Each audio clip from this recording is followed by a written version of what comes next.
with this topic of certainty and uncertainty, and just as a culture, how hard it is to lean into uncertainty. So what are your thoughts about this topic? Uncertainty is such a uncomfortable place to be in for a lot of folks, right?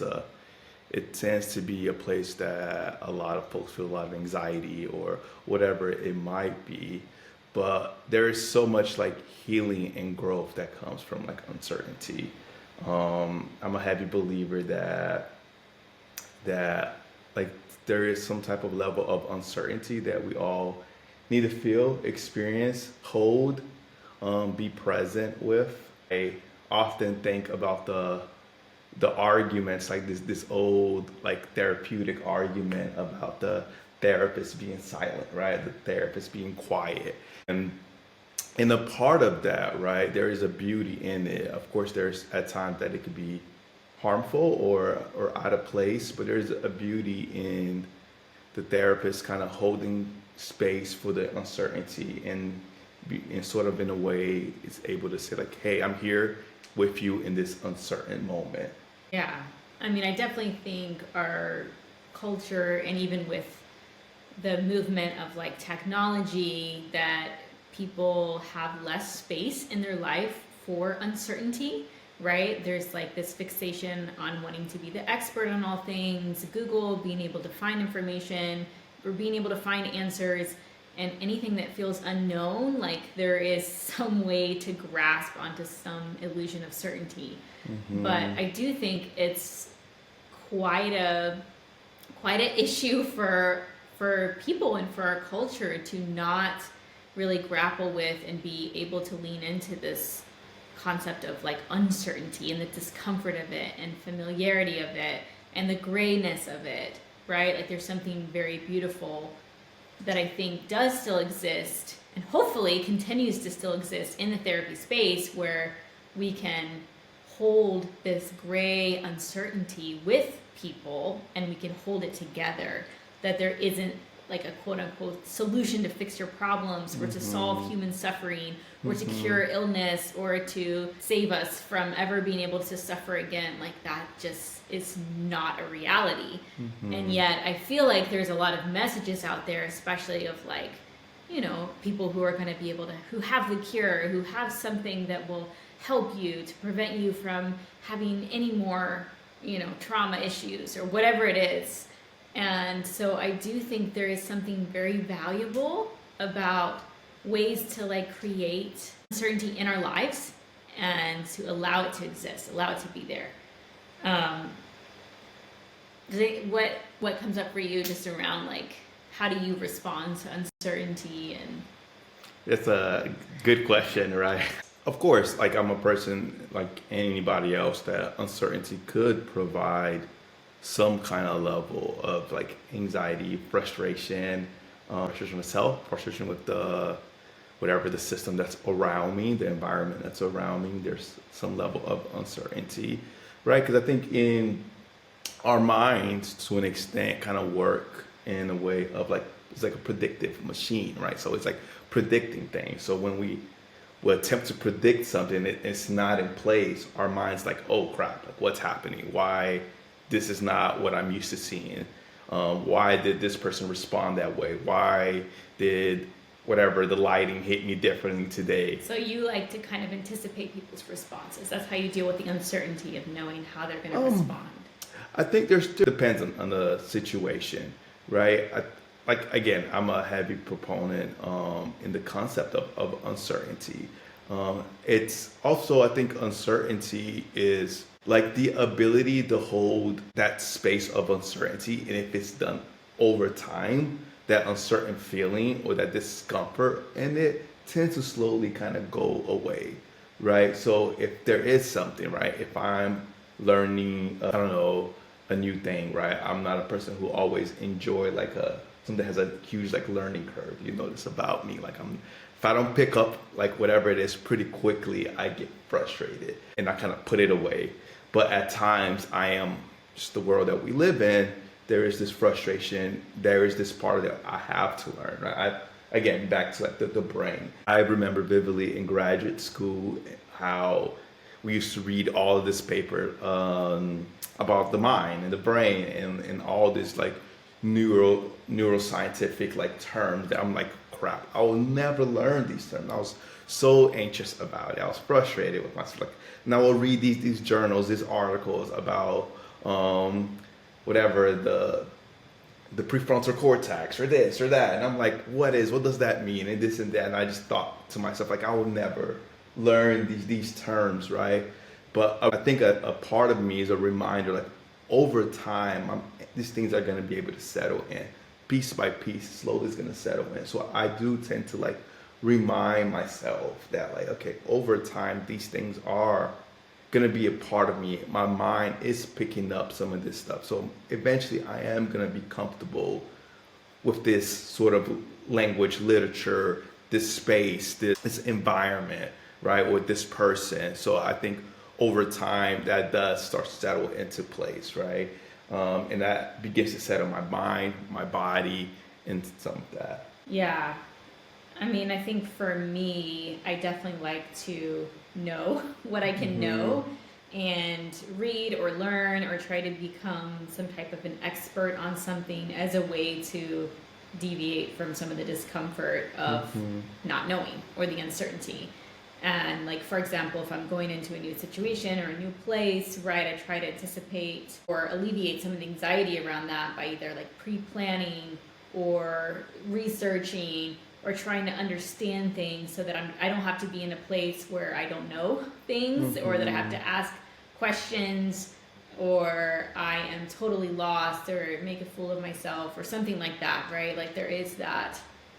I think we all have our like mechanisms that we use to try to alleviate some of the discomfort around the uncertainty. And it's hard. It's really uncomfortable to lean into that. And then we have, I mean, even in our society right now, right? Like people, we see this with politicians that are like leveraging people's fear and uncertainty about the future and what's going to happen. And am I going to be protected? Am I going to be taken care of? Are my rights going to matter?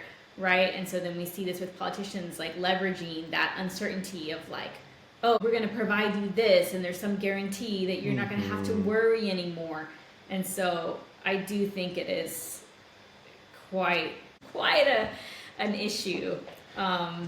Just that we as a culture don't really have a lot of space for even being with people in relationship amongst the uncertainty, right? Like it may even show up in like, we want to give our friends advice and tell them what to do because we're so uncomfortable with the pain that they're in and the suffering that they're holding.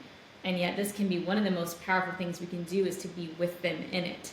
But it is very uncomfortable for all of us to not be able to alleviate or to not be able to know or to not have something certain. Like this is scary.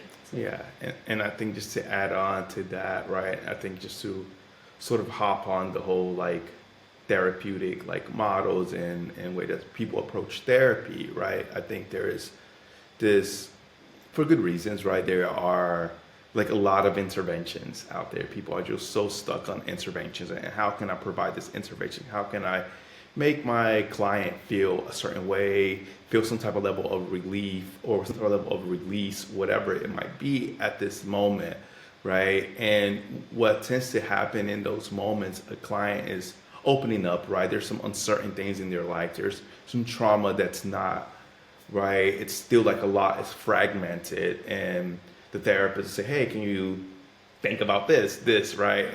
And it pulls the person out of it in a very, how am I say this? In a way that it's very invalidating, right? And what tends to happen in those moments, right? The therapist is doing probably what the person's like parents or whoever was around when they initially suffered that trauma, right? They invalidate, like, no, that's not important. No, stop crying about that, whatever it might be, right? Look at this, look at that, right? That tends to happen a lot in our field. And I think one thing, every therapist also like struggles with that. I think it's a normal thing to also like struggle because it's a part of it comes from a desire. It's a human experience too. Of it's like wanting support, wanting to alleviate suffering. And we see somebody who's suffering. there's a knee-jerk reaction to want to try to lighten the load, to try to alleviate some type of the burden in whatever way we may know how to do. So yeah, I think there's the part of it just being part of the human experience, that there's that desire to want to alleviate the burden. But I do think in terms of, I think there was an NPR talk about this topic, which kind of like stirred our minds with this topic. But something that stuck out to me that I think is very valuable, even for our listeners here, is just to maybe even consider ways that you can include more uncertainty in your life, more gray, more space for not knowing, and just to play around with that. So it can be as simple as like, I'm going to go somewhere and not know what I'm going to do until I get there, right? Like not necessarily having it all pre-planned, or just like little options in your life where maybe you can kind of lean into this uncertainty and some of the discomfort and kind of notice what comes up for you and kind of explore that. But I think now we're going to segue onto our podcast. Yeah, to our interview, and I think it's a really interesting like bridge to jump on, right? Vanessa Sinclair recently wrote a book. I can't think of the book name at the top of my head, and I will look it up in a bit. It's an important thing to remember. Yeah, but Vanessa did a very interesting. Her book was very interesting because it had all of these like stories, right? And she mentioned like in our episode that how she like wrote these stories and kind of like just threw them, right? And then like picked it up and just kind of threw it in the book. So even while reading the book, there's a lot of uncertainty because the stories are jumping. You're like, wait, I'm reading about this. Why is this next paragraph about this, right? So there's some level of uncertainty in that form of writing, but there's beauty in that, right? Because everything slowly starts kind of falling into place, right? And you kind of get used to like the sort of uncertainty in the writing. So say a little bit about Vanessa. All right. So Dr. Vanessa Sinclair is a psychoanalyst and an artist based in Sweden who works with people internationally. Her work focuses on the breaking down of systems, societal, inherited, and internalized, and the importance of Scansion in psychoanalysis and art. Dr. Sinclair is the host of Rendering Unconscious podcast and a founding member of Das Unbindhagen, a free association for psychoanalysis. She sits on the International Advisory Board of the journal Psychoanalysis, Culture and Society, and is an editorial advisor for the Parapraxis magazine. She is the author of Scansion in Psychoanalysis and Art, The Cut in Creation, 2021, as well as 2 books of cut-up poetry, The Pathways of the Heart, 2021, and Switching Mirrors in 2016. She is the editor of Rendering Unconscious Psychoanalysis, Psychoanalytic Perspectives, Politics, and Poetry, 2019, and co-editor of Outsider and Patient, Reflections on Art as Therapy, 2021, with Elizabeth Hunzi on Psychoanalysis and Violence, Contemporary Lacanian Perspectives, 2019, with Maya Steinkoller, I'm sorry if I'm mispronouncing your name, and the Fenris Wolf Volume 9, 2017, and the Fenris Wolf Volume 11, 2022, with Carl Abrahamsson. Her most recent book is Psychoanalytic Perspectives on the Films of Ingmar Bergman, From Freud to Lacan and Beyond, 2023. So we are excited to welcome you with Dr. Vanessa Sinclair.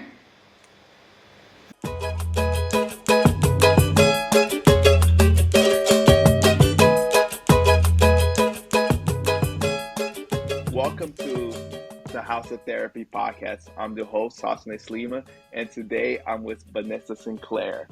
Tell us a little bit about yourself, Vanessa. I will, and since I host my own podcast, I'm so interested to know how your podcast is going. That's what I feel like hearing about, but I'm like, oh, now I'm on the other side. We're in the early stages, right? So I think that's something that I'm still getting used to. I've been doing a lot of interviews, and and I'm gonna start putting out more episodes. But yeah, this is you're the other side of the couch per se, right? As Exactly. therapists, I'm we're so sitting used to on being your side. yeah. Yeah, so tell a little bit about yourself. Well, I grew up in Miami, as you Mm-hmm. know. I'm a psychoanalyst. I have a PsyD, a doctorate in psychology from Nova Southeastern University, which is in Fort Lauderdale. So I Mm-hmm. basically stayed in South Florida until I was 30, and then I got my postdoc at Humboldt State University in the Student Counseling Center. So I was there for a year. So I moved from Miami to Eureka, California, which is like the whole other side of the Yeah, like country. So that Northern was fun. California. Mm-hmm. And I would have Mm-hmm. stayed there because I loved the job and I loved working with the students. And it was also like it's so remote. It's like 5 hours north of San Mm-hmm. Francisco that like they gave us like a whole month off around Christmas for because all the kids are mostly from like Southern California that go there. Mm-hmm. And they gave like 2 months off in the summer, and I was like, this is a wonderful job. Mm-hmm. I like it, Mm-hmm. and you get a lot of time off. But then it was the 2007, 2008 years, so like the economy collapsed, and they were like, well, now this job doesn't exist anymore. And I was like, oh Mm-hmm. no. So I had to find another job. So my first like job was working at an HIV clinic at a Mm-hmm. hospital in Brooklyn, a New York City like Health and Hospitals Corporation hospital, so run by the government. Mm-hmm. And I worked there from 2008 till the end of 2012, so 4 years. And then while I was there, I started private practice and I did psychoanalytic training, and we started our Mm-hmm. Dustin Bahagan group, which was like, up and coming, like early career psychologists, psychoanalysts in New Mm-hmm. York. And then, yeah, I was in New York till 2017. And then, yeah, I got married to a Swedish man in 2016. And so then I relocated to Sweden, and I've been here since 2018. Mm-hmm. Nice, nice. How does it feel to sort of like recap sort of those years? Yeah, that's the overview. Yeah. Um, what kind of got you into like analytical work, right? To be a psychoanalyst? What kind of drew you to sort of that part of like psychotherapy? That's a good question. I think when I started out, I liked reading Jung, like in high school, and a little bit Mm-hmm. of Freud, but I'd say mostly Jung, like in high school. And so when I went to college, when I was at FIU, I got Florida International University in Miami. I got a bachelor's degree in psychology, but there was no Freud or Jung there. It was all like Mm-hmm. behavioral and stuff like that, and Carl Rogers, humanistic, things like that. Mm-hmm. But I definitely wanted to do more, and so I went to grad school, and I assumed I kind of saw people as like having all of these different facets. Like, sure, there's behavioral techniques that work, like exercise and things like that, that are very like behavioral oriented or physical. And then, of course, CBT, like cognitive reframing, can help, and learning like Mm-hmm. stress management skills or to look at situations differently that can help you as a skill in your life. And I thought then there also was like more depth psychology with Freud, and Mm-hmm. like I was into the collective unconscious, like humanity Yeah. is like having its own kind of evolution. I think that makes sense as well. So I kind of thought these were all like levels of humans that like Mm-hmm. everyone just understood that's how people were. So Mm-hmm. I thought when I went to grad school, like we were going to learn all of these things, and of course it's not that way. Yeah. My school was very, I would say CBT, but like specifically when you take the classes that are about like or therapeutic techniques. I Mm-hmm. actually, how I don't know if your grad school was like this, but like I'm guessing a lot of them are, where it's like some semesters you get to choose first what classes you're gonna take, Yeah. and other semesters you're kind of at the end of the list, and like other people get to choose first. So like when I was taking the classes that were like learning how to do like therapeutic techniques in grad school, I was at the end of the list. Mm-hmm. And so I like the CBT classes and the more humanistic classes, all those classes filled up. And I got this professor who was very sweet, but very, very Mm-hmm. old, and literally just did like behaviorism, like not even CBT. He was just Oh like wow. behavioral. Yeah. Yeah. So like my technique classes were like just behavioral. I mean, he gave us these like big notebooks that he made that were like all photocopies of like what to Mm-hmm. do, with systematic desensitization and all this kind of Mm-hmm. thing. And I was like, this is interesting, like to learn, but like this can't be like all I learned in grad school. Yeah.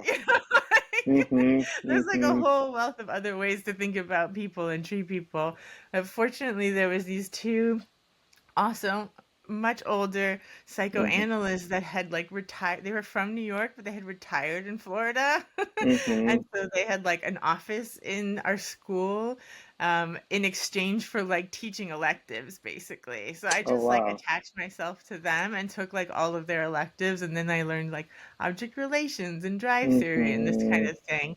And then I had this one supervisor. He actually taught us the class on Dr. Efrain Gonzalez. I learned just last year that he had just passed away Oh. last year. Mm-hmm. It was sad because I really wanted to have him on my Yeah. podcast. Yeah.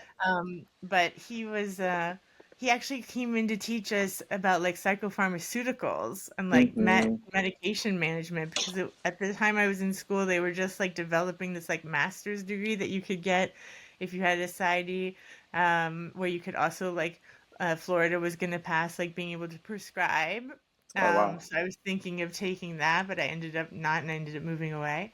But he was just so interesting, the professor. So I like asked him like one day, like, do you have any like externships that you like are the supervisor Mm-hmm. for? Because I thought the way he looked at people was more this kind of view, where he looked at like them behaviorally and cognitive behaviorally and more psychodynamically. And he's like, yeah, he supervised some externships at Jackson Memorial Hospital.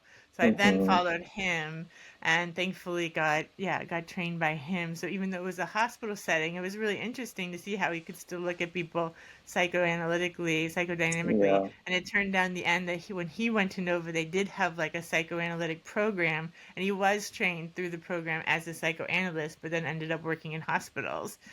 Hmm. So yeah, that's how I kind of did that. And then when I went to New York, of course, there's so much Yeah. psychoanalysis that one of my friends from high school from Miami had moved up there, had also become a psychologist, and she had just started psychoanalytic training. So then I went to the institute that she was at. Nice. Nice. Yeah. It's always like interesting because I think I had so when I went to the Columbia School of Social Work, right, it was sort of in this middle area because like there's like all of this professors there, right, who are like psychoanalytic trained, but like there was a huge like DBT movement that was sort of like coming in. It was like huge. So there was like so I had an object relation class. God, what is the professor name? He is the president of some analytic school in New York, something author, right?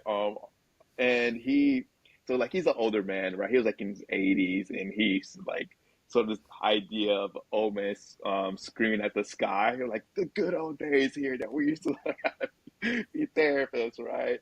But like even in his class, I took his class at like 8 o'clock in the morning, Mm. right? And I was just like come from Queens and go all the way to Uptown and like try to sit through an object relation class, right? And it was really hard, but slowly it kind of like set in with us, right? And it's like, oh, this guy knows what he's talking about, right? And I already had a lot of interest like in attachment theory and some of that stuff. So to kind of hear like a sort of like deeper background kind of just drew me to that, right? And also get through my training at Bueller's Psychotherapy Center in Queens, I had a supervisor who was like, "Who are you in the room? What's happening in the room with you?" Right? I'm like, "Hey, like what's right?" And they're like, so I'm having all of this training, which is sort of this eclectic training, right? Of like CBT, some CBT classes at school, and then I'm having a supervisor who's like asking me about transference, what's happening for me, um,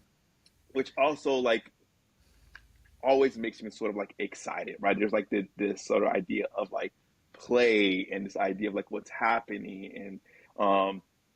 And this kind of brings me to like your work, right? You have written several books. I recently read Things Happen. Um, Very interesting book. It goes into a little bit background of this two girls, right? And there's parts of it that it made me laugh, right? Um, and one was like there was like this in the let's see, in the early chapters or whatever. You don't really have them by chapters, right? You write in a very Mm-hmm. interesting way. You use the term come mada, right? As like the way that like Cubans will kind of use it. Mm-hmm. And I found it really funny. I was like laughing too much. Like they brought me back to like that South Florida, Miami sort of like lifestyle and how people will speak, even if you're not Hispanic, you kind of use these like slangs, right? Um, yeah. So tell us a little bit about your book and even like the comment I made. Yeah, absolutely. And I had to explain like eat shit and talk shit. Oh, can we curse on here? Yeah, it's fine. I think I come mad. That's what it says already, a cuss word, so it's It fine. is, Go for yeah, exactly. Okay, good. I had to it. explain what those were like in a creative way because my husband read it through the first time and he's not from Miami and he's like, "What does this Hmm. mean? Like, what do you mean you're eating shit?" And I was like, eating shit. Hmm. I Hmm. was like, how do I explain that? He's like, you have Yeah. to like clarify because like other Hmm. people will be like, what? Yeah. But like, yeah, to me it's just like obvious. But anyway, so I like had to find a creative way to explain like what these things mean to people who Hmm. may not be from the region. Um, yeah, it was a very cathartic book to write. I wrote it after my friend Jessica had been killed during Hmm. COVID. There was a lot of like Hmm. rise in domestic violence during COVID, as Hmm. well as of course all these people dying from COVID itself. Um, and actually, another friend who's referenced in the book actually did pass away from COVID as well, Oh right wow. after her. She died in November, and he died like in January of 2021 because he went to the hospital. He still had to work during COVID, and he ended up getting sick.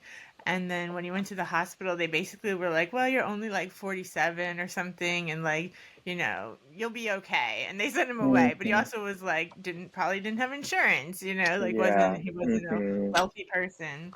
And then he went home and went to sleep and died like the same day. So anyway, I had the idea to start writing about that time, like just before that happened, like maybe the summer of 2020. And Hmm. then when Jessica was killed, she was breaking up with this guy she'd been living with for 5 years, and he shot and killed her, and then shot himself. So he is also dead. Hmm. Um, but after that happened, I just like was like, what do I do? And then I just started like writing about it, and writing about yeah, she's like the other character in the book, Sally, and just all of the times we had in Miami growing up and what it's like Yeah. there. And I've heard like ever since I moved to California and like left South Florida, you'd be like having a beer with people after work or something and like just tell stories, and people would be like, "That's fucked up." I'd be like, "Is it?" And like all these stories that seem like just like life to me, like Hmm. apparently not all places have the same kind of life. Hmm. um, and Miami has like a lot of interesting things going on, especially I think during that time with all of Yeah. like the cartels and all the political stuff going on, and it's kind of a chaotic place. But even when my parents were growing up, like I do my ancestry online and stuff, and I'm sometimes like asking my mom questions, and then she comes up with these like things that I've never heard that are like, well, that's wild, and that was like the 50s. So Hmm. Miami's been like that as long as I know. Yeah. It's kind of like the weather. It's a little chaotic. Hmm. So they're interesting stories that are unique to the place, I think, but that people that have been reading it, a lot of people, even from a lot of different places, seem to be able to relate to, just like teenage years, coming up, coming of age. Yeah, and then we had like, thankfully, like a really fun kind of club scene in Miami. So Hmm. back in like the early 90s, they didn't really care about age and just let us in wherever, basically. So we had a lot of places to go, like late night, and yeah, we're able to do a lot of fun things that, Hmm. that if I had a child, I probably wouldn't want them to be doing. While reading your book, right, and like I lived in all over South Florida, but like while reading, I was like, "Whoa, I was there during these times. I was a kid, but I was there during this time, right?" So this whole world was happening like around me, right? Mm. Which is a very like interesting thing, like and to sort of like even like that golf scene, right? That whole scene that like I um wasn't like aware of, and like the way that you write it on in the book was like, oh, this is really interesting, right? That this whole world also existed in this city that's not always known for that, right? It's known for like the lavish lifestyle, whatever it might be, and like the clubs, right? And but to know like, oh, there's like even like that diversity in those clubs as well, right? And Yeah, um it's beautiful underground scene. And yeah. funny enough, when I visited recently and did like a book launch event in Miami and also in New York last month. And I met up with some people that came that there's like still like a whole underground Oh, scene wow. going because they were like still they're like, oh, we're gonna go to Respectable Street later, and I'm like, oh, we used to go to Respectable Street. It's like these things, a lot of these places are still around, and there's like this like Hmm. next generation of people that are still like making underground music and like playing bands around there, like local bands and stuff like that. So that was really nice to see. And it was fun to also see that they're Hmm. like connected and like came out to the book launch and stuff and invited me to go out with them. It was really cute. Hmm. So it's Yeah. still around. Yeah. Can you say a little bit more about like even like the that style of writing, right? I think even before we started, we talked a little bit about how like poetic it was to an extent. Even like reading, I'm like, hey, what's happening here, right? It seems at times like fragmented. It's like, so say a little bit more about that. Sure. It's called the cut up method. And the Hmm. person who used it the most, like writing novels with it, was William Burroughs. Hmm. And his like big breakthrough novel was Naked Lunch, which came out in 1959. But not a lot of people have used it to write whole books. Some artists use it like with collage work or to make poetry or things like that, but Hmm. not really to write like entire books. But Burroughs did, and I did, and I basically, I was I basically to write this book when I was living in California, as I mentioned, and the economy collapsed, and I was like, oh, I just moved across the country for my first job, and now I don't have a job. Hmm. I was like, what do I do? And they're like, well, you can collect unemployment. And I was like, oh, I just got a doctorate, and you're telling me to collect unemployment? Like, what has happened to my life? Not understanding fully the American economy at that time. And that these things happen. So I was a Hmm. little down, and then like I said, also like was going out with people that I met in town and like telling stories, and like these are wild stories, Vanessa. And I'm like, okay. So I started like writing them down, and so a lot of like there's like a few main stories that kind of loop around that are continuous throughout the book, and those Hmm. stories I all wrote down in 2008 at that time in my life, and I had just like written down all these memories, and then I was like, did these things really happen? And I was like googling things and people, like checking Hmm. myself, and I was like, yeah, the dates are right, everything lines up, like okay, like I didn't invent all of this. Hmm. This all makes sense. I like checked myself. So I had these like eight stories that I had written down then. So I started with those, and then I did the kind of like a self analysis where I actually recorded myself like in my phone on my voice app, Hmm. just like talking, free associating, mostly after Jessica had gotten killed, and just like talking about those times. And then like when I had dreams or something, I would say the dreams that I had, and it was kind of like a self analysis. I'd like free associate for like 45 minutes a Yeah. day for a while. I did that Oh, for a few wow. months. Yeah. And then I like took like the best kind of little fragments out of that I thought sounded interesting and like would weave into something nice. And I typed them out. I had them transcribed by this Otter software, which is like the best transcription software. It's like Hmm. so nice. So anyway, I had them transcribed and like cut scenes out of that. And then when I felt like I had enough kind of fodder, I basically was reading it and everything, and I was like, I'm gonna print all of this out. And I literally like took all the pages after I printed it out and I like threw them around my house and just like let all the pages go on the floor Oh randomly. wow. This was also Mhm. an homage to William Burroughs because basically when he was Mhm. writing Naked Lunch, um, he didn't write it in a linear fashion. He was like a big heroin addict, which people who know him know that. And so he was just like frantically typing stories and scenes and then like throwing the pages out, right? Like onto his floor. Mhm. And then like Allen Ginsberg and his friends, or he'd like mail pages to people and they'd be like, whoa, this is really good stuff. And like his friends basically like collected it together for him and like tried Mhm. to edit it into something that seems kind of coherent. And that's how the book Mhm. ended up coming together. So I was like in that homage to that fashion. I just like threw it all around the house and then picked them all up randomly and I put them in a notebook. And then I actually like retyped everything in this like new Mhm. order. And then yeah, cut that up again. I did it a kind of a few times. And then I also have like there's this person I've been working with named Pete Murphy who's in Birmingham, England. And I send him like my spoken word recordings. Like sometimes I make these little cut up poems from different things that Mhm. I'm writing and I record myself reading them and I send them to him and he makes songs out of them. So I Oh also have nice. a playlist of like these songs that Pete had made. And I like listen to like that Spotify playlist of this music. And then when I'd be retyping these like stories, sometimes like the words or the sentences would be things that I had cut up that had already ended up in like the fodder for the book. So then I'd like Mhm. hear like sentences in the songs that were like in the book and then I'd be like writing it. And so it turned into this whole like great feedback loop. And yeah, it's really interesting to hear too, to like hear music now. I'm like, oh, this is from this part of the book and this is from this part of the book. Yeah. And it just yeah, it just became this whole world.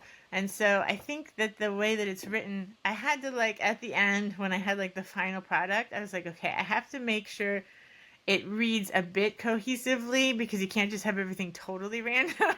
Like, Mhm. okay, if I mention a character, we should make sure like the part that explains the character a little bit is like towards the beginning and not like at the Mhm. end because otherwise you're like, who's this person? And I also like took like there was more names and I like condensed certain characters down so there would be less names to remember because I thought that would make it easier for people reading it. So I did Mhm. some of that kind of editing work at the end, and I read it through a few times and kept kind of honing it till I felt like, and added things like explaining what eating shit is Mhm. for those who may not know. So I tried to Mhm. add some things like that to make it like a little bit more understandable, thinking of an outside Mhm. reader.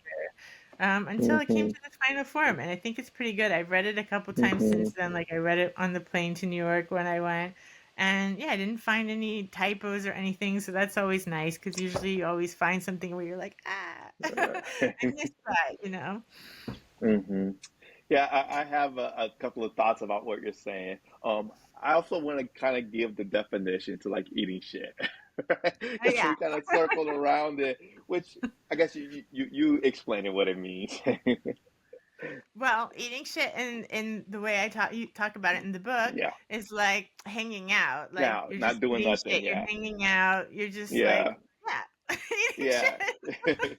You're not doing You nothing. can Yeah. also You're say just. it, of course, in a mean way, like tell someone to eat shit. Yeah. But the way I use it and the way it's used in Miami a lot is just like hanging out and doing nothing, Yeah. listening to music. Often people are smoking pot or having a beer, just like hanging out. Hmm. Um, Yeah. Very different from, I guess, there's another meaning around it, right? Which is like when you crash or you get hurt, right? Like you fall down, right? that's true. And Yeah. people in Miami are also always on a mission. Hmm. We're always on missions doing things. So, Always on the go. Hearing you sort of talk about your book and how it's not linear, right? And how there's sort of these like thoughts and memories that kind of keep sort of circling back. You're like, okay, this is this story. Okay, this story is coming back around, right? And it's sort of like happening that way. It sort of like feels like you sort of like being a therapist to an extent, right? Because these stories mhm, will sort of like circulate back around. Like, okay, this is that story that we talked about like months ago, right? And then there's this thing that keeps coming back around. Here comes mom. Here comes dad again, right? Here comes this and this totally. and this. And this is what like to an extent what psychotherapy is, or like the way probably like I practice, the way you practice, right? It's not very always linear, right? I don't always have sort of like this agenda.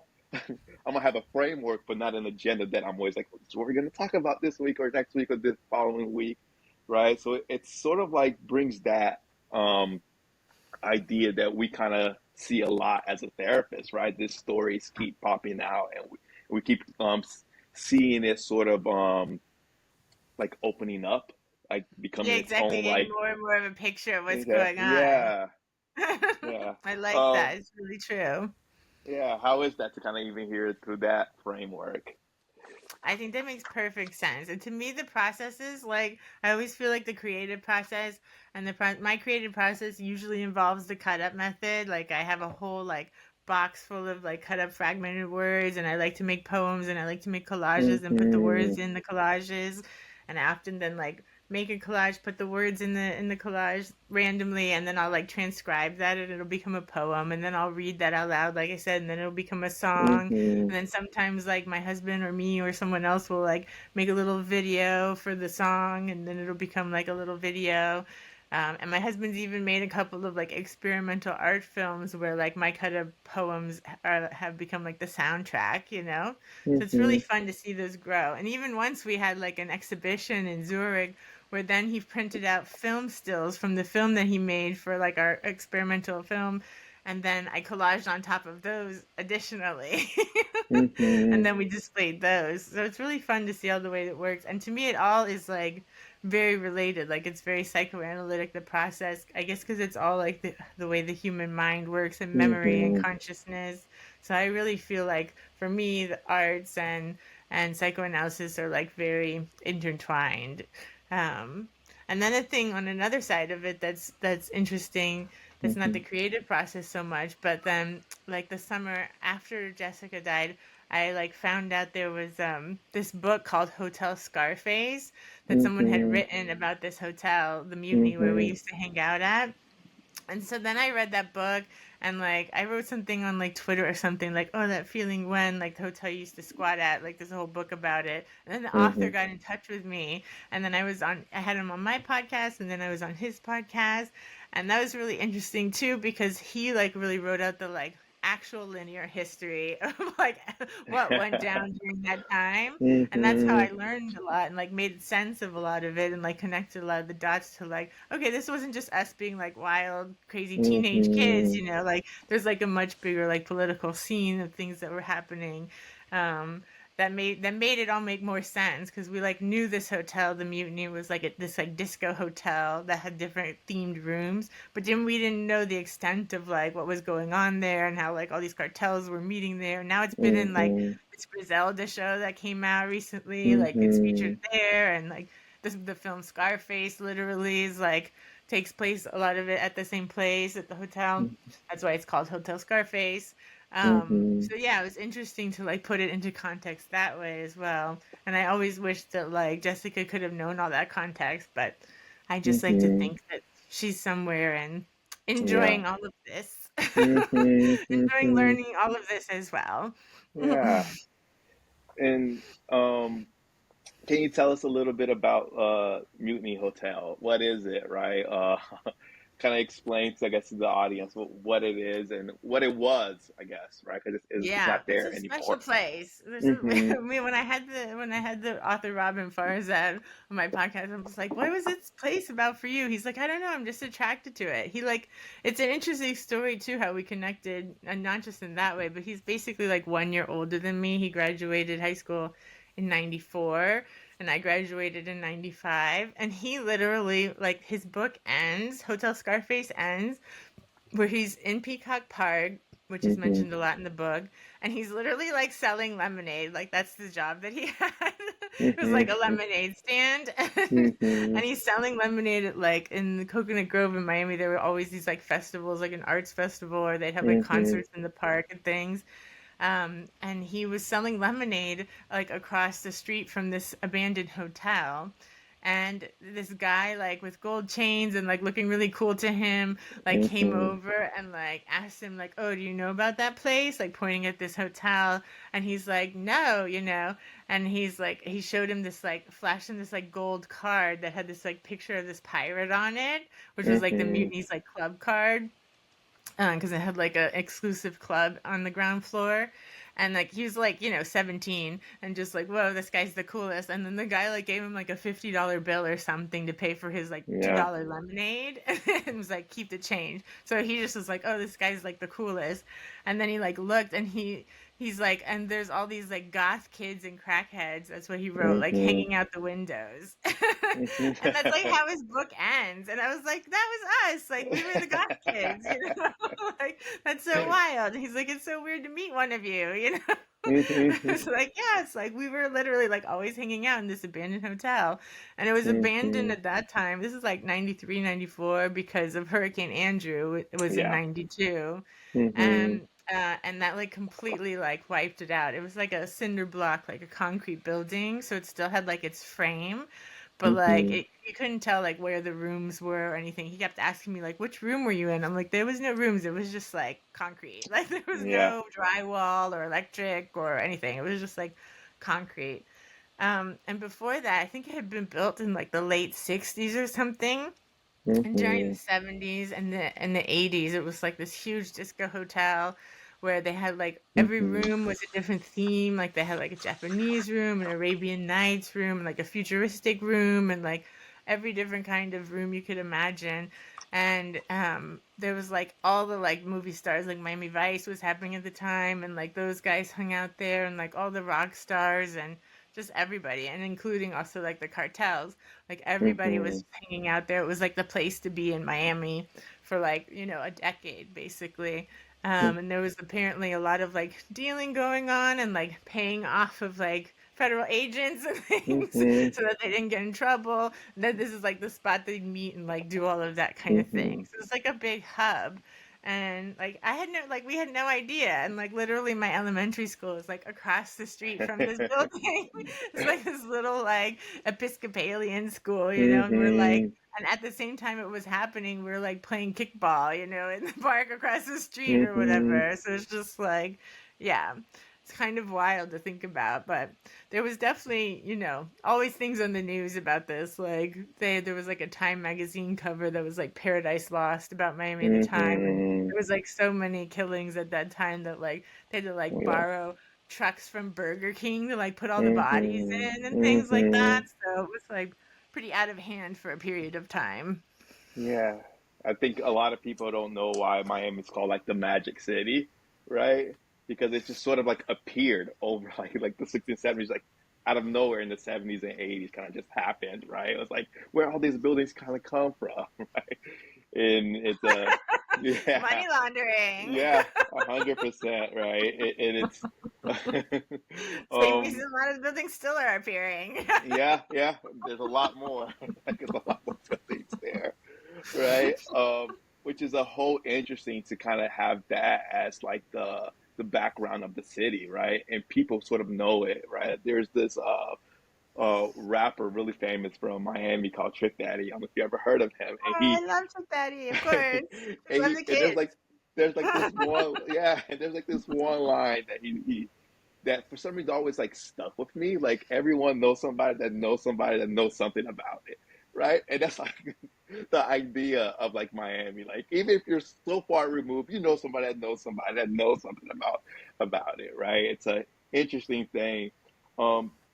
Hearing you talk about mutiny, it sounds like a Studio 54 in Miami, right? Like yeah, I think it basically was. Yeah.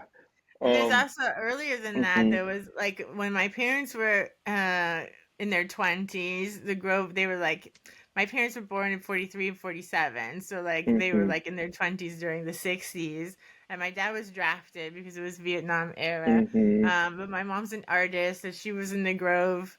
And like back then it was all like hippies, and she used to actually work at this place called the Gaslight Inn, which had its sister club in Greenwich Village. And so like all the the people from Greenwich Village would play also in Miami at the time, which people also don't think about that, like that it was like had this like hippie haven. Yeah, yeah. That's like not something you see anymore. But my mom used to like live on a boat in Dinner Key and like work as a waitress at this like little like folk singer club. And she told me like Timothy Leary came through town and like all these kinds of things happen there as well, which is just like a whole other element to it. Hmm. I really love that you sort of made that come alive in your book, right? And it kind of gave me this image. Of course, there I sort of grew up in that area, right? So I would watch like documentaries like Cocaine Cowboy and some of that stuff, right? Um, so how does one, right, who hung around like abandoned buildings, and also comes from the city, right, that um, I don't know. Like I don't even remember meeting a psychotherapist growing up. It was rare, right? No. Um, how does one become a therapist, right? And interested in the arts and the unconscious, right? How does one It's become a one? good question because that's not the vibe in Miami. Yeah. I don't think I met a therapist until I went to grad school and was like, oh, aren't you supposed to like go through therapy when you're becoming a therapist? And they were like, Hmm. we don't require that anymore, but they had like a list of names in the Hmm. office that you could like contact someone for like low fee therapy if you wanted to do that when you were training. And I found somebody who was training as a psychoanalyst who was in Miami. He was already a psychologist, but there was like a little psychoanalytic institute in Miami, and Hmm. he was training there. And so I got to be one of his like control cases, and I saw him for like $10 a session four Oh times a week. wow. Yeah, Yeah. because I had no money. Yeah. So that was really fortunate. But like I didn't know any psychotherapists before. Basically, I went to be one. And that was Hmm. it's a really good point because like yeah, literature and the arts and this kind of thing. Now Miami has a bit more arts going on with like Art Yeah. Basel and Hmm. like yeah, there's apparently a really great museum that's opened up in downtown and stuff like Hmm. that. But it was kind of a desert in that way back then, and I didn't really know a lot of people. My mom was like, since she's an artist, like when we would go to like Tampa to go to Busch Gardens or something, she'd make us Hmm. go to like a museum that was there, and I would always be like, Mom, seriously, like, can't we just go to the roller coasters? Hmm. And she's like, no, we have to go to this museum. So yeah, so I appreciate that now. But when I was a Hmm. kid, I was like, come on, lady. Hmm. But like, I'm glad she sought it out wherever we went. Um, but yeah, and she also used to take me to like she used to teach like life drawing classes with like a live model Hmm. and things. And she used to like take me after school and I would sit and like draw. So I got most of that from her, thankfully. Yeah. But yeah, otherwise like it was not cool. It was not cool with my friends to be into Hmm. that stuff. And I don't even think the word psychology was ever mentioned in high school. Like I don't even think I Hmm. knew that word. Hmm. I think there might have been like a really basic psychology class at some point, maybe in Hmm. 12th grade. But it was like not a thing. Hmm. But yeah, I went to undergrad. I went to community college first in Miami just to like basics, and then I moved Hmm. to Tampa for a couple of years, and I finished my associates there at Hillsborough Community College, and that was just like all general education, whatever Hmm. basics for getting that AA degree. And then I moved back to Miami, and I started as psychology at FIU, and then I got into like I took like an advertising class, and then I was like maybe I'll be an accountant, and so like I took some Hmm. accounting classes and like economics, macro and microeconomics classes, and then I decided I was going to go to med school. So then I started Hmm. taking like all this like organic chemistry and chemistry 1 and 2 and physics with calculus and all Hmm. this stuff, anatomy and biology. So I did that for a couple of years, and then I was just like always in the library at that time, and I realized like if I'm in the library for like 8 hours taking this organic chem class, like medical school is going to be like hell. Like clearly this is not like something I have a knack for, like I don't have a knack Hmm. for organic chemistry. That ruined me. It was like organic chemistry and Hmm. I are not friends. And then I had to like do like a soul check and was like, what was my intention in the first place when I started on this journey? I was like, I was interested in like psychology and like the human mind, like thinking, because Yeah. I just said, oh, I was going to be a psychiatrist. And then even Mm-hmm. then, like, you don't really learn how to do therapy or like Yeah. learn about consciousness as a Mm-hmm. psychiatrist. You learn about med management Mm-hmm. nowadays, you know? Mm-hmm. So I was like, let me see if I can get back to like what I had originally like kind of envisioned. And then I literally just like looked at my transcript and was like, oh, if I take an abnormal psych class, I can graduate with a degree in psychology. So that's what I did in fall of 2001. And then I was like, well, now what do I do? It's like, well, not much with a psychology bachelor's. So yeah, so I decided to go to grad school. And at that time, from what I remember, I was looking at master's programs, but at that time, at least in Florida, it's like you couldn't have a private practice on your own with a master's. You had to like be under a Oh wow. doctorate. Mm-hmm. And so I was like, well, I don't want to have like a limitation if I can avoid it. Mm-hmm. So like, let me just go for the doctorate. So Mm-hmm. like my thinking was kind of very practical Mm-hmm. in that way. I was like, what can I do to get to the next step? And I really I went to school, like, I wasn't thinking, like, having the podcast and being in New York with psychoanalysis, it's like a whole scene. It's with psychoanalysis in New York that's very, like, Mm-hmm. academic and people, like, Yeah. writing theory and talking and like commenting Mm-hmm. on every event or every film from a psychoanalytic point of view or whatever. Mm-hmm. That's not why I went to school.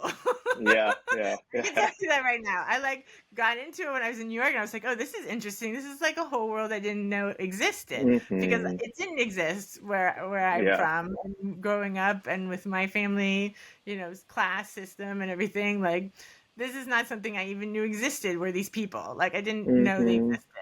And then when I found out they existed, I'm like, oh, this is pretty interesting. Like, wow, look what these people do. And now I'm kind of back to like, but what's the point? Like, what are you guys Mm-hmm. really doing though? So like, I'm like naturally good at like listening and helping people and like helping people figure out problems. And I was kind of always that friend that people went to for those kinds of things. And I kind of realized along the way, like, oh, people do this for a job, like maybe I can Yeah. get paid to do this. And so like, Mm-hmm. yeah, so I went to school so I could get paid to do that. But I really wanted like to have a job that was like a good job, like contributing in a nice way to society, not like working for the man, and then Mm-hmm. like also something that could like provide stability for me so that I could have like a secure life because I didn't really have Mm-hmm. a secure life growing up. So Mm-hmm. it's like that's what I wanted and that's what I got and that's good. But it wasn't like, yeah, I didn't mean to like be an intellectual talking about psychoanalytic theory Yeah. and shisha or whatever. Yeah. It's interesting just hearing you talk about a bit about your background, right? And who you are now as a person, right? It's sort of like this amalgamation of like this artsy part of you, right? And there's like this also like goth part of you. Um, can you say a little bit about like even like you and your husband, the kind of work that you guys do and the interest that you have as we kind of get close to sort of ending here? A little bit of the work. I know you guys are into magic and some of that, the dark play and some of that stuff, right? I'm a person who really enjoys like symbolism. Probably people don't know this about me enough, right? And I write poetry and some of that stuff. And I even before I started doing therapy, and I didn't even know what I was doing, right? So I was kind of like, you should just write things down, right? And I was like, I don't know how this even makes sense. And like years later, I would look now, I was like, whoa, I was writing interesting things like decades ago that didn't make sense, right, at all. But now it sort of like But they falls do into in some place. way. They do, right? And I was like, I didn't know I was like sort of like even tapping into like this unconscious part of me, right? Because I used to write music. So I was like, I'm tapping into this unconscious part of me that at the time I didn't know, right? Like, I'm just going to write these things down. And if that's a good line, I might use it for a song later on. Let me just kind of like write things down.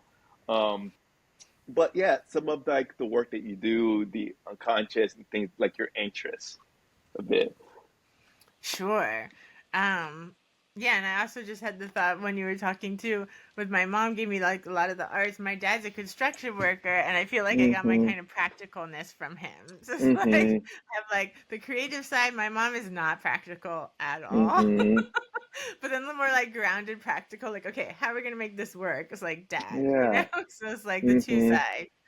Um, And then the interest, I mean, I feel like I'm more open to magic than maybe other people I've met, because in Miami there's like a lot, like Santeria is very normal, and like a lot of my friends, my parents weren't into it, but a lot of my friends' families were like families that had Santeros, and I would go to like their parties and like be like, what's this? What's this? I'd see their altars, you know, from a very young age.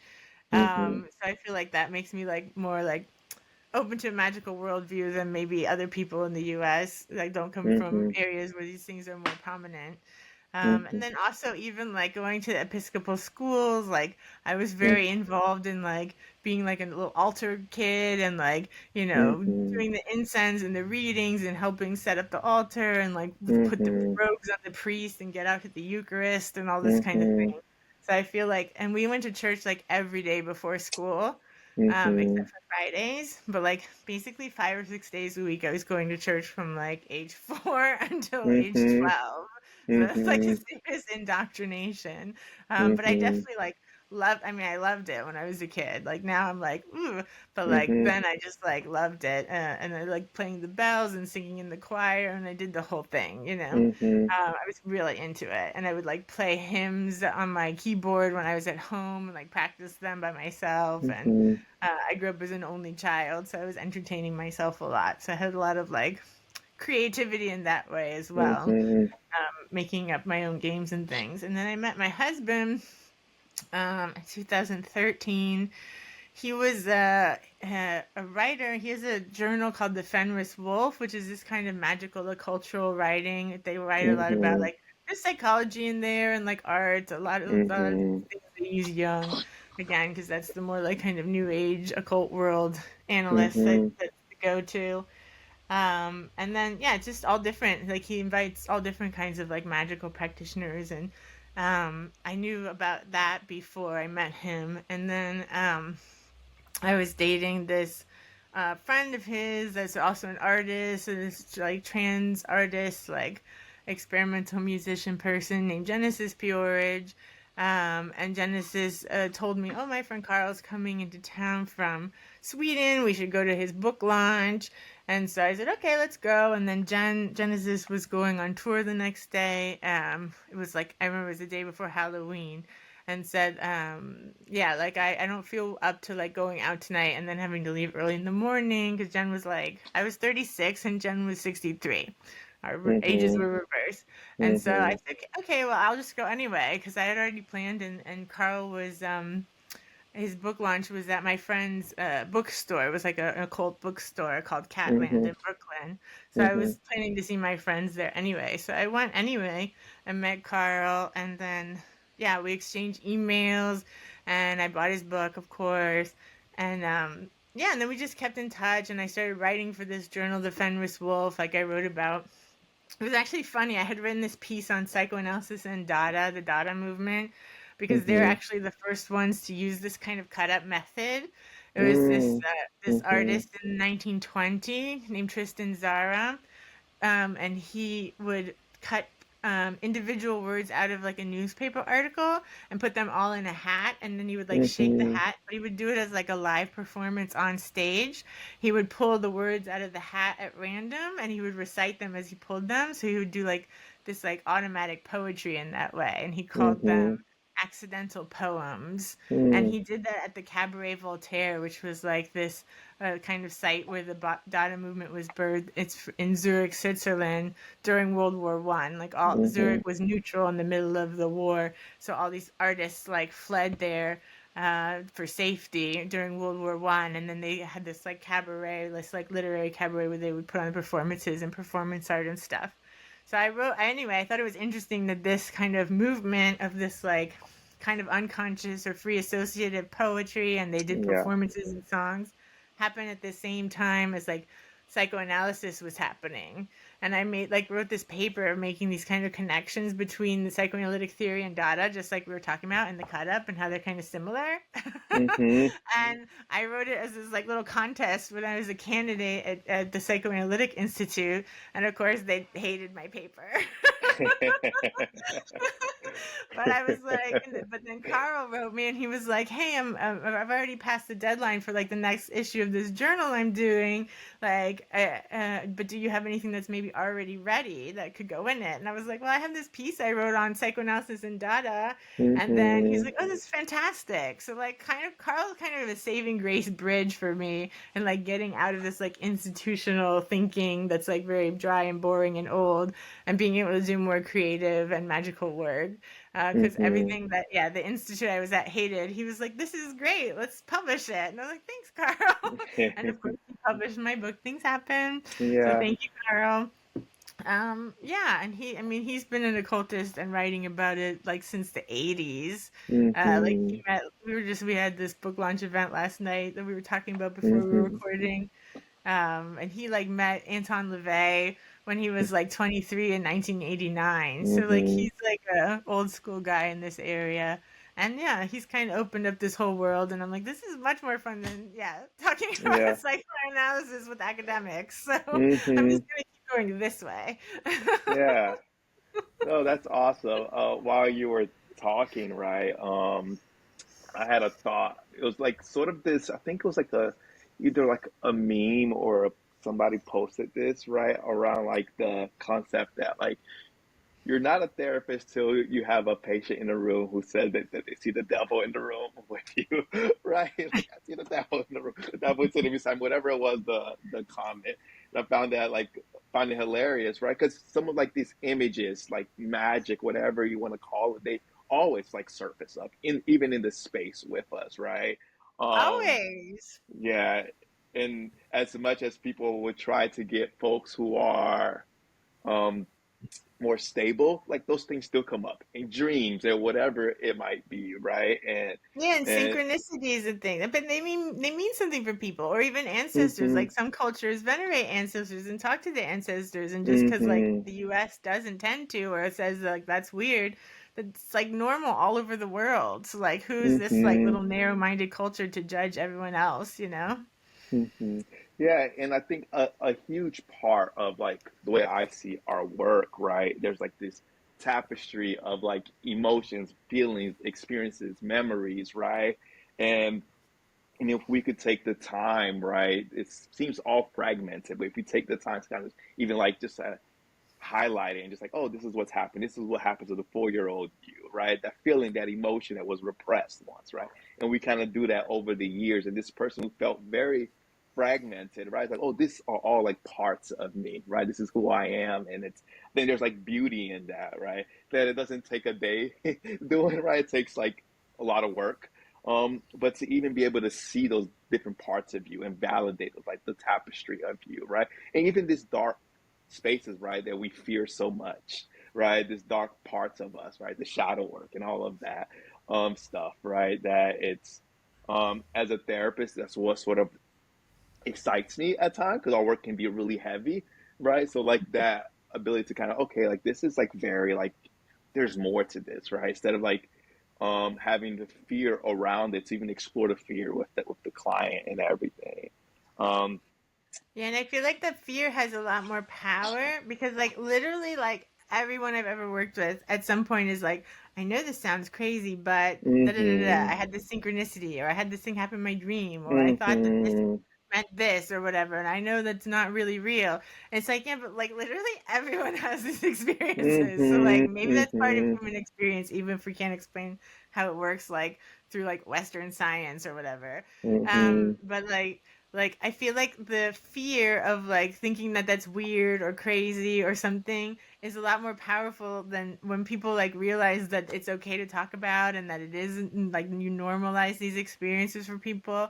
Like then it has a lot less hold over you, you know? It's like the fear or the shame that like something's wrong with me, or I'm crazy, or I'm reading something into something that's not there, is really powerful. And like I feel like socialization and this like current version of this like dominant monoculture is like making people deny experiences that they have to try to fit some sort of norm that's not healthy. It's not healthy for people. So if you can like normalize more of these experiences, then people won't feel as pathologized, and they're not gonna have as severe symptoms. You know, it's like part of the fear of the symptom makes these symptoms worse. You know, 100%, and that's a lot of the work, right? I think even when people when we talk about like anxiety, right? A lot of anxiety is like the fear of the anxiety, kind of like panic attack, the fear of the Mm-hmm. panic attacks coming, right? And but thank you today, Vanessa. Anything last that you want to share? Anything that you're working on that you want to kind of let us know? Sure. Well, I just handed in a book to Routledge that's called The Queerness of Psychoanalysis, Mm-hmm. from Freud and Lacan to Laplanche and beyond. Mm-hmm. And I think it's the first psychoanalytic book that's written by, it's an edited collection, but everybody but one person is queer and or trans. Oh wow. And I think Mm-hmm. that's going to be like really amazing when it comes out. And it's basically like I've read a lot of good collections on like sexuality and gender and stuff, but they're mostly like cisgendered analysts talking about other Mm-hmm. people, you know? So I was like, Mm-hmm. why don't people talk for themselves, you know? Yeah. Mm-hmm. And so yeah, I just basically contacted everyone I knew that I thought would be a good fit, and then like told them like if there's anyone you would recommend that I don't know, like feel free to send them my way. Mm-hmm. And we ended up with this like really amazing collection, and even the like format of the essays of the articles is queered as well, because like when I've written pieces, I like writing in a kind of more associative way. I don't like writing how I Mm-hmm. learned in school, like I have to write a thesis and then have this paragraphs and then have the Mm-hmm. conclusion, whatever. I'm just like, whatever. You know? Like Mm-hmm. to me that's like being in school. I like to like Mm-hmm. see how things unfold, just like in psychoanalysis. So I told Mm-hmm. people like they didn't have to write in this like standard kind of academic way. They could just write what they felt like saying.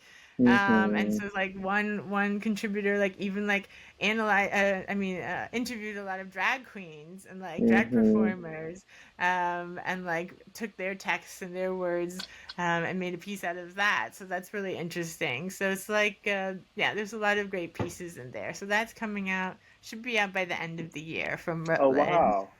Yeah. So it's Yeah. called The Queerness of Psychoanalysis. Yeah. Perfect. Perfect. Yeah. And we'll have all of this in the show notes for everyone. And I want to thank you, Vanessa. Thank you, Sostanas. Thank you.